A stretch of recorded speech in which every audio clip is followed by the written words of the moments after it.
Hey guys, welcome back to Vertical Momentum. I'm your host, Richard Kaufman, also known as the Comeback Coach. Guys, this is going to be a great episode, especially if you are in the new economy and you're struggling with career chaos. Because a lot of people are quitting jobs, getting jobs. Some people I know, a guy I just talked to, has been in 14 different jobs in the last 2 years. So we're definitely going to be talking about what is career chaos, how to get out of it, or how to avoid it altogether with my brother Vincent. He's got an amazing book that just dropped. I love it. I got it on. I just started reading it. It's an amazing read. He's got an amazing podcast. He does it all. I mean, he's a Swiss Army knife. He does it all. So Vincent, welcome to the show, brother. Richard, thanks so much for having me. It's a pleasure to be on. Oh man, this is going to be a fun episode. A lot of people, like when we get out of the military, we lose our mission, we lose our job, we have no money a lot of times, and we just don't know where to go. So we take whatever job, we take warehouse, stocking, whatever it is, and then we have a 20, 30-year career of just going from job to job to job. So what exactly is career chaos?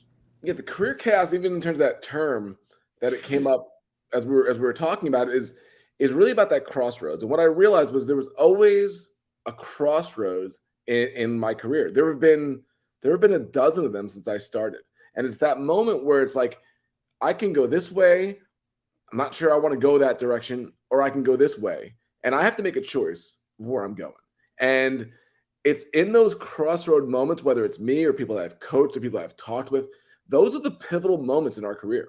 That's when it happens, when it's like, am I going to stick with the status quo? Am I going to do what's simple and easy to make money?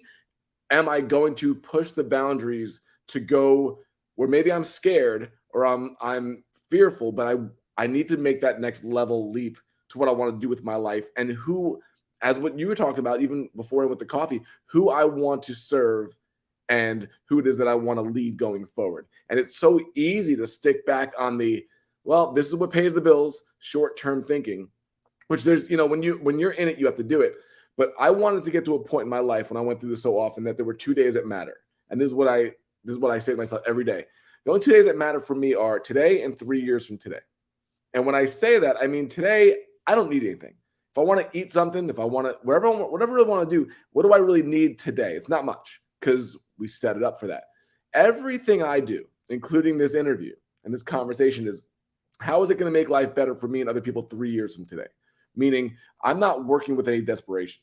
And there were so many years where I was in that career crossroads where it was like, just got to get it done today. Just got to get things started.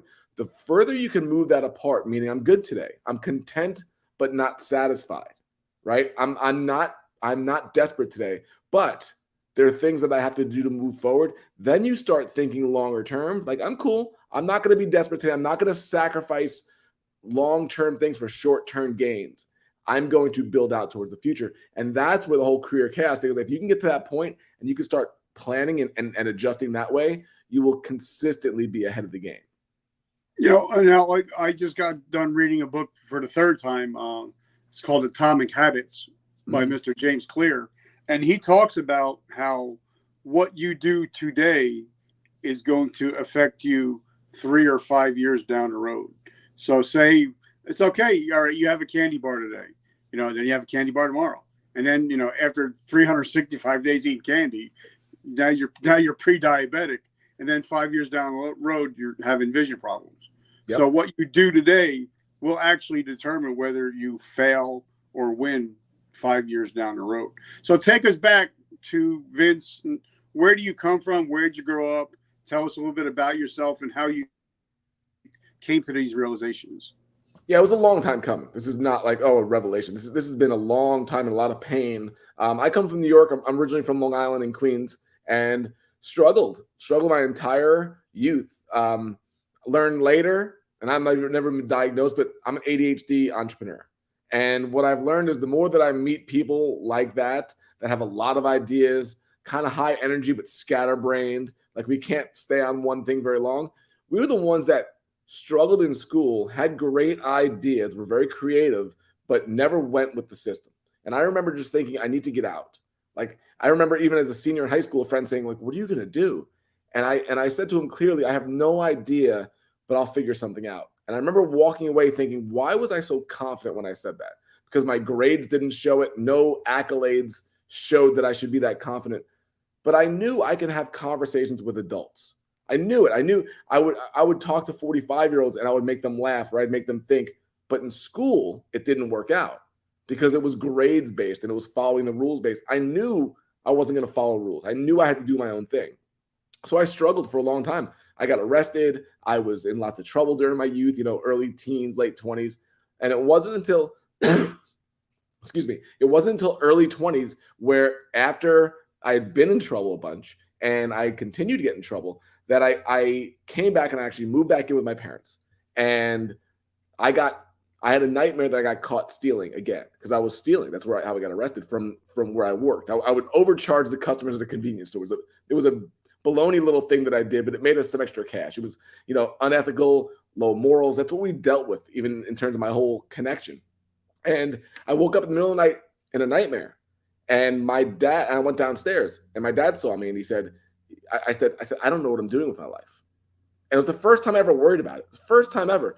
And he said to me very simply, he said, hey, you like traveling, you like taking pictures, you love sports, because that's all I really did, sports and music. And he said, why don't you become a photographer? And it was one of those weird things where after going through 6 different jobs, so I very much relate to even leaving the military and bouncing around. I went through all these different jobs, different majors in college, just going nowhere. And it was the first time I was like, I'm going to go do this. I'm going to make this happen. I had nothing to lose. It was a beautiful situation when I look back because I had failed so much that there were no expectations on me at all. So basically, if you have no expectations on yourself, and I know this is counter to a lot of the entrepreneurial world, but I had a blank slate to do whatever I wanted to do. I didn't worry about, oh, my parents paid for college, or I have this pedigree, or I have this, I've built up towards this career. I had nothing. So when you have nothing, what do you want to do? What would you like to create?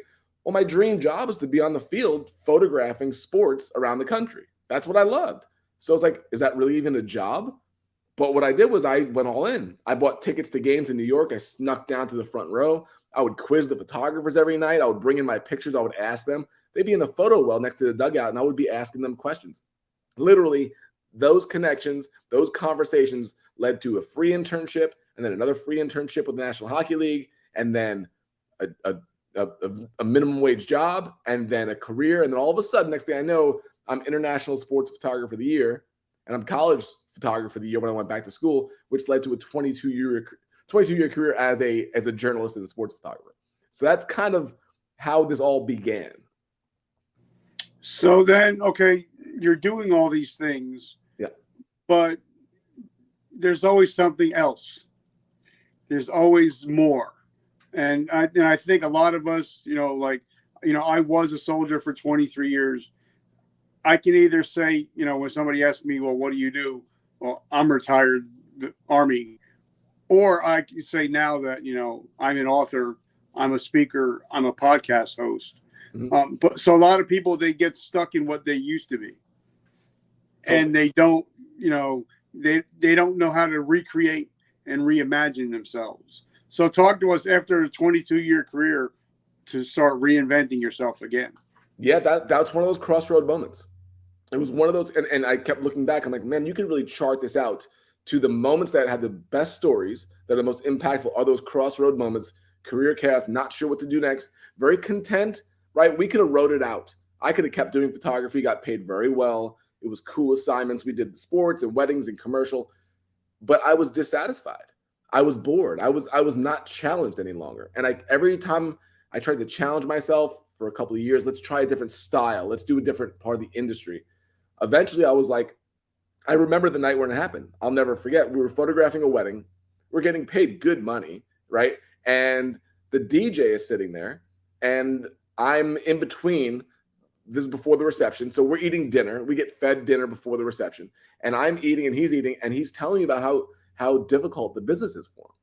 And he's a good DJ. I mean, he's the one that we all looked up to.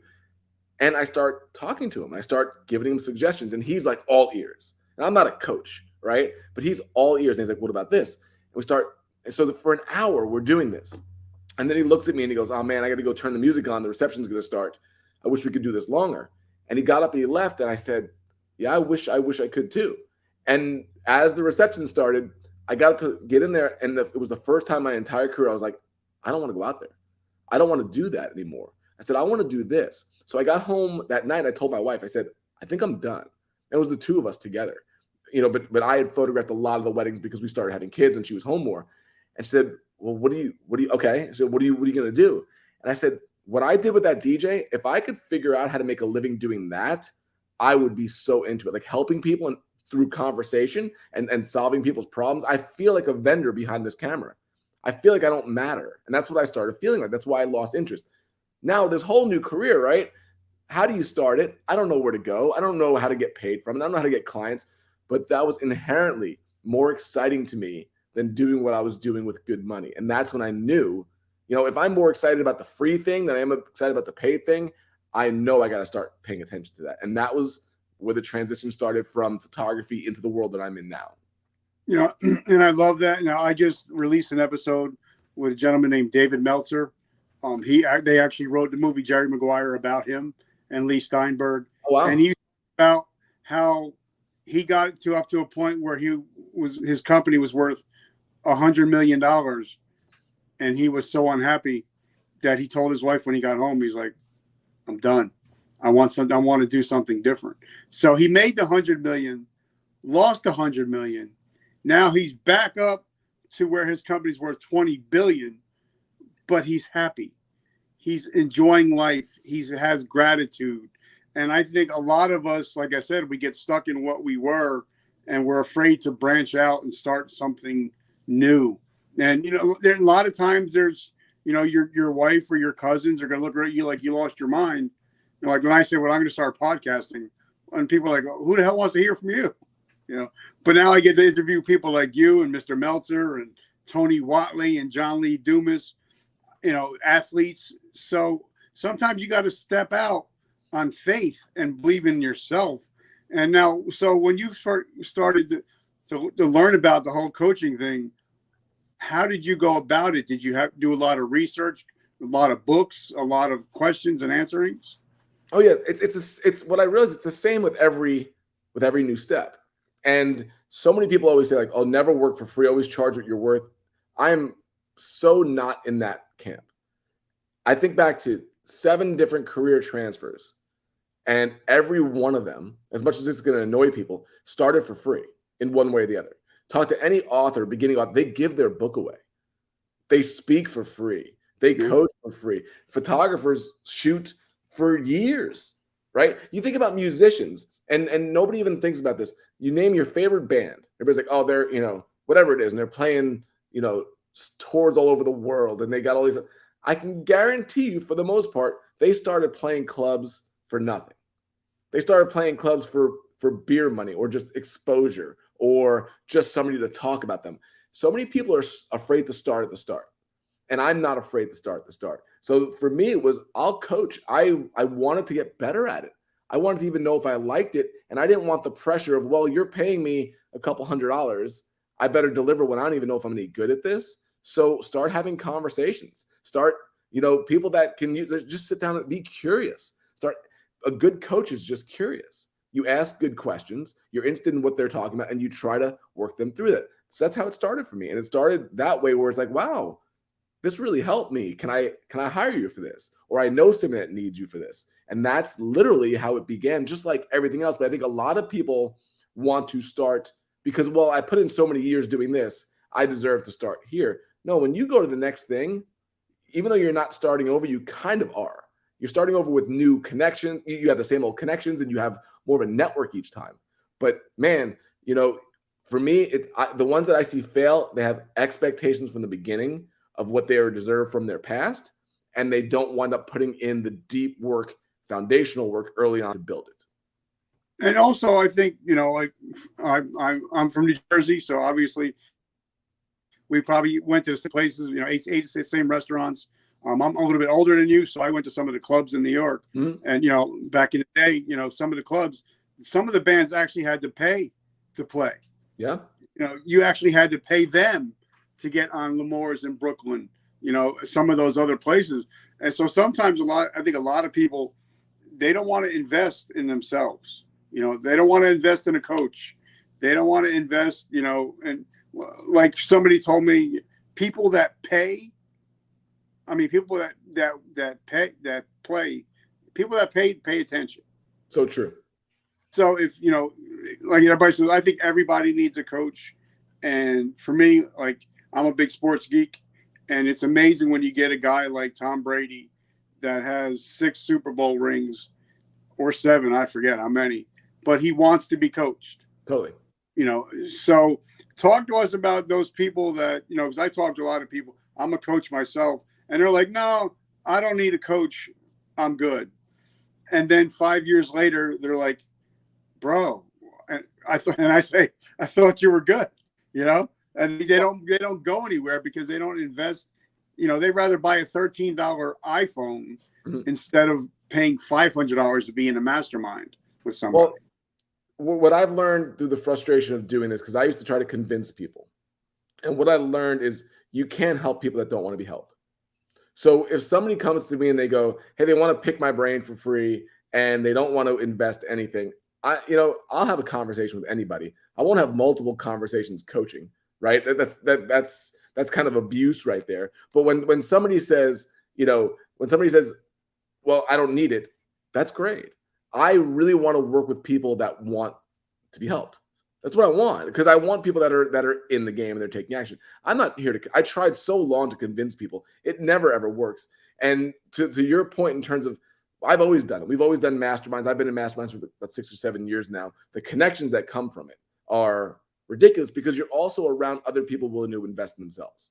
That's what most people don't see. It's not just the coaching that happens. It's the person that runs it is curating a group of other people that invest in themselves as well, that are pushing forward. So you get to be around those people in an intimate setting that you wouldn't get going to the mall, right? Yeah. It's like a conference. Just went to Podfest, and man, you go in this room with 1,500 people, and they're all kind of going after it. Everywhere you turn is a really cool conversation. As opposed to going down the road to the mall, I'm going to have a hard time having conversations with people that are driven, that have these ideas, that are into this world. What they've done is they've curated these people into one spot for you to meet with them and connect. Same thing with a mastermind. Same thing with a community like that. You get to be around these people. You surround yourself. And also by charging for it, which I have no problem paying for it, because you're vetting out people that expect it for free. And usually people that expect it for free will really hardly ever invest because they just expect to get it. So I've always wanted to elevate. There's a guy named Bill Convos who was in our group for a while. And he had a great thing. He goes, I never wait in line, he told me. I said, what do you mean? He goes to Ohio State games. I'm not waiting in line. My time is too precious. So I said, so what do you do? And so I go there and I go to the front of the food line and I ask the guy in front, what are you buying? What are you eating? And he'll tell me like 2 hamburgers, a couple of hot dogs, and a soda. He goes, well, if I buy your food, will you buy my food? Well, I'll give you the money, you pay for both. You're at the front of the line. The guy's, he's like, I never had anybody turn me down because you're paying for their food. But for a little extra money, he goes to the front of the line, shortens the line, and gets to his seat for kickoff. He goes, my time is too valuable. I consider it the same thing with entrepreneurship. Time is very valuable. And if I can pay to get to the front, then if I can pay to get around people that are doing the things that I want to do, I can't think of a better investment with my money. And I definitely believe that. And like, for instance, I was with GNC for over 30 years. And it was a small mom and pop that I worked with. And, we're doing $1 million, $1.5 million a year. I think we're doing great. And then I got a chance to go to another company. To go visit, and they're doing $1 million a month.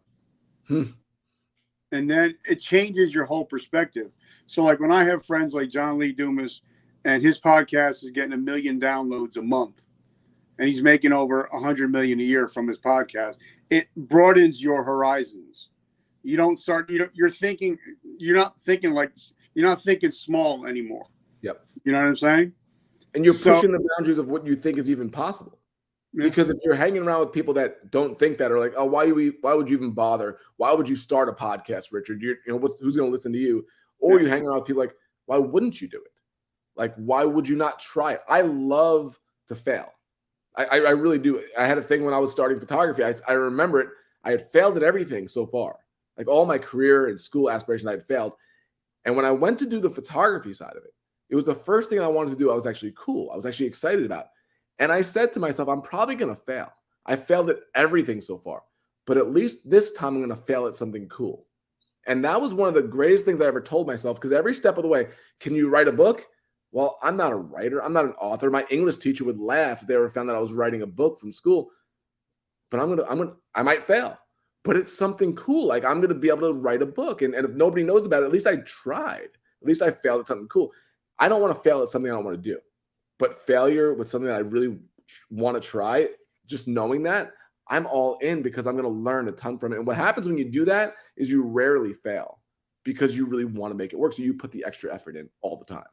And I think, kind of like photography, once you have that camera and you see, and even if it just says press on the placard in your front, you have a platform. And it seems like once you have a platform, people kind of gravitate towards you. It's funny. I got asked to speak for the new book to an executive book club last week. Never heard of the guy. He found my book through somebody in Saudi Arabia who recommended it to their spouse, who then recommended him. Like, okay, that's pretty cool. The book's only been out a couple of weeks. And what he said to me was this. It was really interesting. I think most people that have platforms or are building it should think about this. He said, we need to talk to you because you're the one that wrote the book on this. And I was like, that's an interesting phrase, because we used it like they wrote the book on this subject. Well, when you write the book in your genre, in your niche, other people see you as an authority. Even if you don't see yourself that way, they're like, well, they're the one that wrote the book on it, right? Podcasting or whatever it would be. And it elevates you in their eyes. Like you just said, like, you've got a platform now that people see, and you might not take yourself too seriously. You might think, I'm not even sure, but other people, if the word gets out and you wrote the book on this thing, we need to talk to you. And all of a sudden you've been elevated up in all these other people's minds. And that's when the momentum starts. Vertical momentum. But like they say, the word authority, the word author is a short for the word authority. So when you write a book, like my book hit #1 twice on Amazon. So when somebody says, what do you know about addiction? Well, I wrote the book on it. Yeah. And it shows social proof. And I think a lot of people, they don't realize that how important social proof is, like building relationships. Like just say if you're nobody and you wrote a book and somehow Oprah Winfrey got a copy of that book and said on her show, you need to get this book, automatic bestseller, no doubt about it. Because you built those, you're building relationships, and a lot of it has to do with relationship capital. Agree? Oh, totally. And that's what my book is, The Wealth of Connection. That's what it's about. Because what you're talking about there is collaboration, which is the 4th part of 5 in the book. When you have character, when you are trusted, right? When you have goals that are generous goals, helping other people, not just your own selfish goals. When you're curious about other people and you're curious about topics, and you can create content that way, you can form great conversations that way, that leads to connection, right? Connection's great, right? And that's where it goes to. But what really gets special is once you have that connection and it grows out like what you're talking about, collaboration is when everything just expands just exponentially. Because by you having me on your show, it's introducing me to an entire audience of people that don't know who I am, or I might not know who they are. And that's an ability to form future connections going forward. Then when you go to create something, whether it's a book or a podcast or a business, it's so much easier when you do it that way. Because now with that collaboration, that connection, that curiosity, people know who you are. People trust you because of your network around you, and they're more than willing to share it and buy it because of the recommendations of others, as opposed to what most people do, which is let me create a podcast or let me write a book, let me shut everybody out of my life and let me just do the content and create it. And then when it's all done, I'm going to come to you and say, hey, Richard, promote my book. I don't know who you are. And you're going to be like, I never met you before. I'm not going to introduce you to my platform when I don't even know who you are. This is how most people go about it, and they get frustrated. That's why, even in terms of writing this book, was to turn that whole thing around. All right. So before we get there, I want to thank our sponsors for today. As you guys know, I love my energy drinks, but I'm only allowed to have one a day. So I created my own. It's called Vertical Momentum Coffee. It's a pre-workout coffee, twice the amount of caffeine, no crash, tastes amazing if you love dark roasts. And the great thing about it is 100% of my proceeds go to help veterans that are struggling with homelessness and also PTSD. So I don't make any money off it. I make $0 off of it. So if you love coffee, if you love coffee with a mission, write coffee down below, and I'll send you the information. So now, talk about your book, talk about your podcast, because for me, I'm a big collaboration guy. Even when I grew up in the music scene in New Jersey and New York, I loved when bands would get together and collaborate. I just thought it was amazing, because then you're getting two different audiences, smashing them together, and you can grow, so much more. So talk about your book and your podcast. Yeah, I mean, the book is this is the book I believe I was meant to write. This is my second book. Excuse me.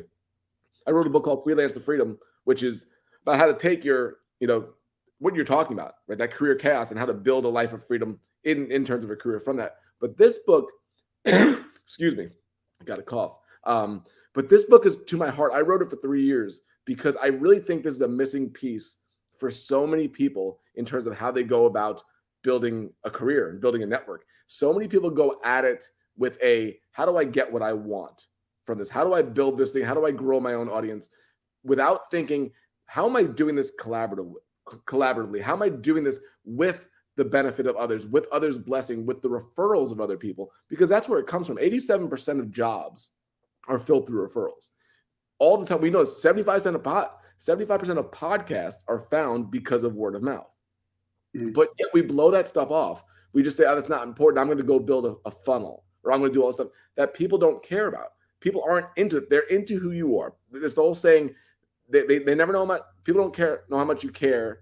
People don't care how much you know until they know how much you care. That's saying that we hear all the time. But I think we give lip service to that so often. We're thinking, oh, yeah, I get that, but I really need to get my stuff going. So what I wanted to do is, the idea behind this book was, I wanted to make the business world less selfish. What I see so often is just a reach out, how do I get what I want? Short-term thinking. And if you can write a book that highlights, here are the foundational pieces: your character, curiosity.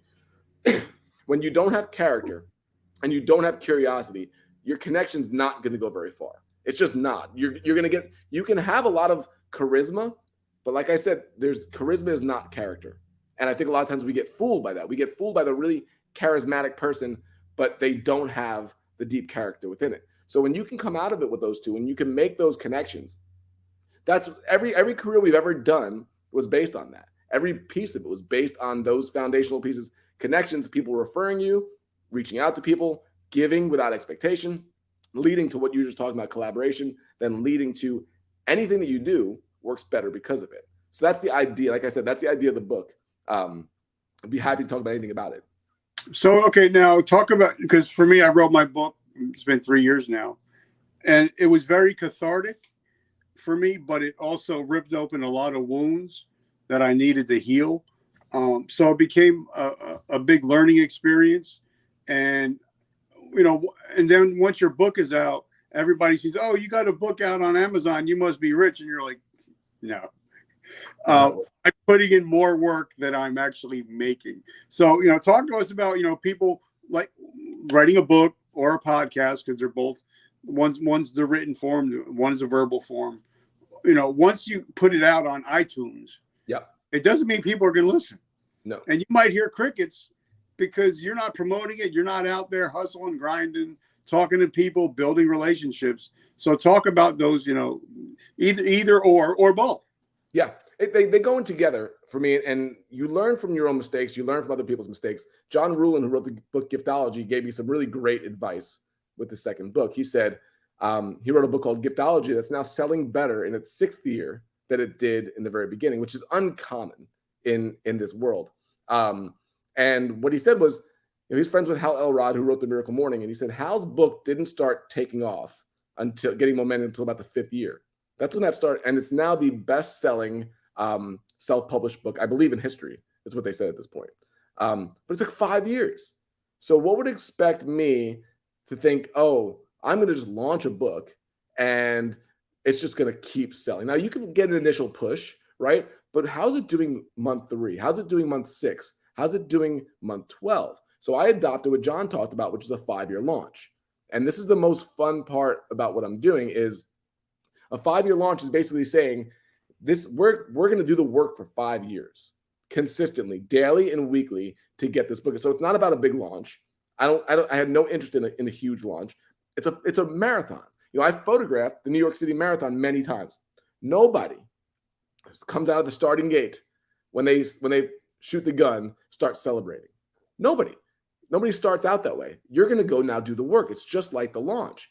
So it's why would I come out of the gate celebrating? No, now's the time to do the work, meaning consistent action I'm going to put in. So I do 25 actions a day minimum on my book, meaning whether it's about reviews, whether it's selling books in bulk, speaking, writing content every day. So I have 125 a week that I want to do in terms of touch points, in terms of action steps. That's my way of building a 5-year launch, because I've seen way too many people put 3 years into a book, write the book, do the editing, spend all the money, and then get to New York, get to #1 bestseller on Amazon, whatever it is, and then 3 weeks later stop doing any work. It's like the work was done. No, if you put this much time into your book, you should at least put that much time into marketing the book and getting it out there. So that's my goal. So I'm 6 weeks into this, Richard. I feel like I'm just beginning because there's so many different areas to do with this book to get this out there. I find it so exciting, but it's not about short-term gains at all. And I like what you're talking about. You're putting in the reps. You're getting every day. You're hitting goals.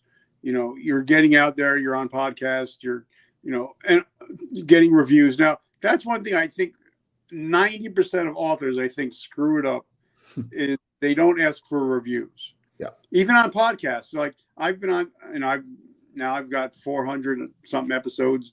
I've been on a bunch of episodes, and then I look and they've got, they've had the podcast for the last 3 years and they got 4 reviews. Mm-hmm.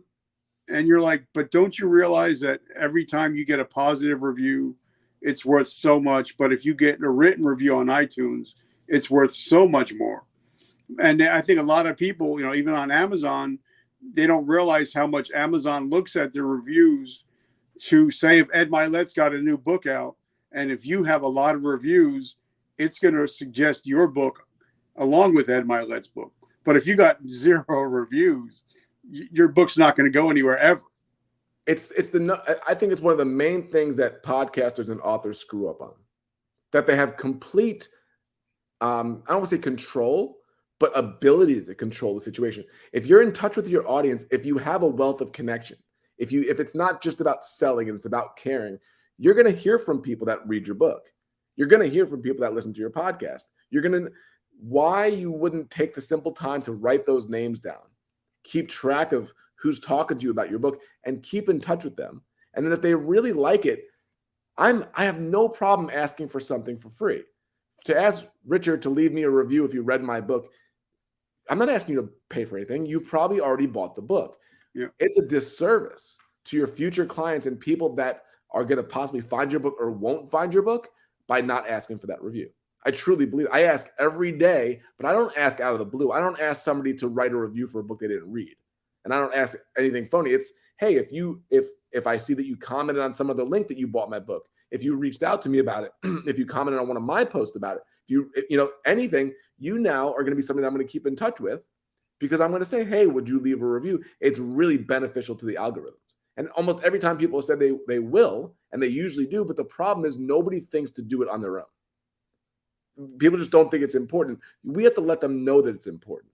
And so that's one thing I'm not shy about at all, because I know getting 200, 300, 500 reviews on my book, like you said, is going to get it seen by more people. But I don't know why you would spend so much time on a book and not ask for the reviews. Then you think about when you go to Amazon, if it's a recommendation, the title of the book, how many other things are there that are going to gauge you, that they're going to let you, kind of influence you to buy it? Reviews is one of the top 3. When people see, hey, there's 220 and they're 5-star, and I'll read some of them, or there's 3, and I'm like, yeah, it must not be a very good book. Yeah. And like you said, a lot of people just don't know to leave a review. You just don't know. The average person doesn't know. But for me, I actually have a way that I get 100% of people to when I ask them to leave a review, 100% do. You really? Yep. But I'm grateful. I'm thankful for when they do it. But so now, what is the name of your book? What is your name of your podcast? Yep. How do we find them? Yeah. The name of the book is called The Wealth of Connection. And the reason why I'm coy on the podcast is because we are making a transition. I've been doing the Total Life Freedom podcast for almost 3 years now. It's a daily short form show, which has been amazing. So we're almost 1,200 episodes in. But after 3 years, I'm kind of going through one of those crossroads where I'm like, I'm not sure this is where I want to keep going with it. So what we're doing is we're transferring that and on brand, transferring that to the Wealth of Connection, which is going to be interviews plus solo shows. That'll be changing in July. So I've been on a 3-year run of daily episodes, which has been phenomenal. I mean, a lot of that content led to the book, but there's a transition going on as we speak to put everything around the Wealth of Connection. So that's where you'd find it. All right. So then how do we find you and how do we support your mission? Oh, thank you. Everything is built around Total Life Freedom. That's the name of the business. That's the name of our mastermind and the formal podcast. So totallifefreedom.com is the website where everything's at. If you want to check out the book, it's on Amazon. It's published through KDP, so it's right through them. And then the Total Life Freedom podcast, which will be the Wealth of Connection podcast, on the website, on iTunes. You can find them there. I love it. And Vincent, I just want to say thank you. And people know when you come on my show, today is the relationship just starts today. And I'm interested in building generational relationships. So, and I just want to say thank you so much for coming on and hanging out. Oh, thanks so much for having me. This has been a blast. Thank you. So, you guys, you definitely need to pick up his book. I love it. I think I'm on like page 29. I think so. I'm getting through it, but I'm the kind of guy that I want to read it. I want to outline it. I want to highlight it. So I want to learn it. I want to absorb it. So it takes me a little bit longer, but I want to remember it and then put the action in that you talk about. So I'm actually applying the stuff that you're teaching me. I so appreciate you reading. I really do. So I appreciate you guys. Just remember, like I always say, I love this quote by Oprah Winfrey. The best way to help yourself is to help others. So guys, if you're out there and you might need some help, there's people out there like Vincent, like myself. We're here for you anytime. And if you guys want to start a podcast or write a book and don't know how, leave a comment. We'll get in touch with you and we'll try to give you whatever we can to help you get to where we are. All right, Vincent, have an amazing week, guys. And just remember, vertical momentum. The only way to go is up. I love you guys. Talk to you tomorrow.